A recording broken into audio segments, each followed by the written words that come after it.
Officers আছে তাদের মধ্য থেকে বেছে নিরপেক্ষ এবং যারা কাজ করার মতো সাহসী তাদেরকেই ইনশাল্লাহ আমরা এবার নির্বাচন করব।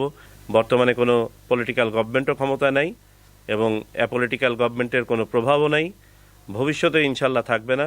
বিশেষ দল বা কারো নিবন্ধন এটি একটি বিচারিক প্রক্রিয়া, এটা একটি রাজনৈতিক প্রজ্ঞার বিষয়। অনেকগুলো প্রশ্ন এসছে। সুষ্ঠু পরিকল্পনা আপনারা বুঝতেই পারছেন। আজকে যে আমরা কর্মকাণ্ড যেটা করছি, এই যে ভোটার তালিকা হালনাগাদকরণ, বাড়ি বাড়ি যেয়ে করা, এটা কিন্তু কোনো সব সময় সব বছরে করা হয় তা নয়। এখান থেকেই শুরু সুষ্ঠু নির্বাচন করার প্রক্রিয়া, যে আমরা ভোটার তালিকা থেকে শুরু করে ভোট গ্রহণ পর্যন্ত, ফলাফল ঘোষণা পর্যন্ত এই প্রক্রিয়ার মধ্যে যা কিছু আছে সকল কিছুকে স্বচ্ছ সুষ্ঠু করার কাজ হাতে নিয়েছি।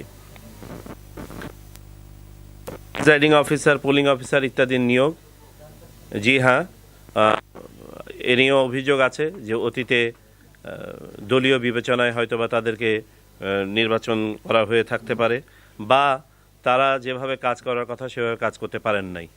আমরা নিশ্চিত করব যে আমাদের যে পুল অফ অফিসার্স আছে তাদের মধ্য থেকে বেছে নিরপেক্ষ এবং যারা কাজ করার মতো সাহসী তাদেরকেই ইনশাল্লাহ আমরা এবার নির্বাচন করব। এবং তাদেরকে শুধু নির্বাচন করাই না, তাদেরকে সম্পূর্ণ ক্ষমতায়ন করা, যাতে করে তারা স্বচ্ছভাবে এই প্রক্রিয়া সম্পন্ন করতে পারেন। স্থানীয় সরকার নির্বাচনের বিষয়টি, এটি সরকারের একটি সিদ্ধান্ত। স্থানীয়, আপনারা জানেন, কমিশনের কাজ হচ্ছে, সাংবিধানিক দায়িত্ব হচ্ছে সংসদীয় নির্বাচন অনুষ্ঠান করা, এবং আমরা আমাদের সার্বিক প্রস্তুতি সংসদীয় নির্বাচনকে সামনে রেখেই করছি।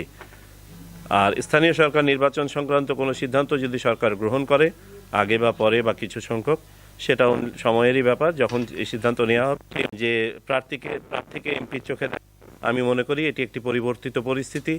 বর্তমানে কোনো পলিটিক্যাল গভর্নমেন্টও ক্ষমতা নাই এবং অ্যাপলিটিক্যাল গভর্নমেন্টের কোনো প্রভাবও নাই, ভবিষ্যতে ইনশাল্লাহ থাকবে না।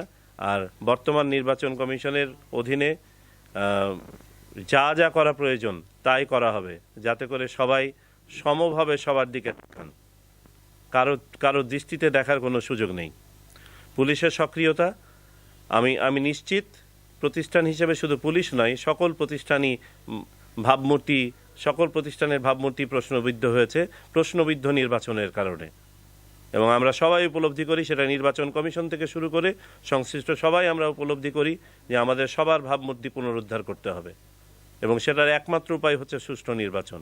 এবং আমি নিশ্চিত সবাই এটা করতে বদ্ধপরিকর। বিশেষ দল বা কারো নিবন্ধন, আমার মনে হয় আমাদের মাননীয় প্রধান নির্বাচন কমিশনার মহোদয় গত 3 দিন আগে একটি ইন্টারভিউতে পরিষ্কারভাবে আপনাদেরকে বলেছেন যে আমাদের তফসিল ঘোষণার সময় পর্যন্ত ওয়েট করতে হবে, দেখতে হবে যে সার্বিক রাজনৈতিক এবং বিচারিক প্রক্রিয়া কোথায় গিয়ে দাঁড়ায়, এবং সেই সময় যারা তফসিলভুক্ত থাকবে, নিবন্ধিত থাকবে, তাদেরকে নিয়ে ভোট অনুষ্ঠান হবে। সুতরাং আমি আগে থেকে কোনো কিছু প্রিএম্প্ট করে বলতে চাচ্ছি না। এটি একটি বিচারিক প্রক্রিয়া, এটা একটি রাজনৈতিক প্রজ্ঞার বিষয়, সিদ্ধান্তের বিষয়, এবং এখানে একটা ঐক্যমতের বিষয় আছে।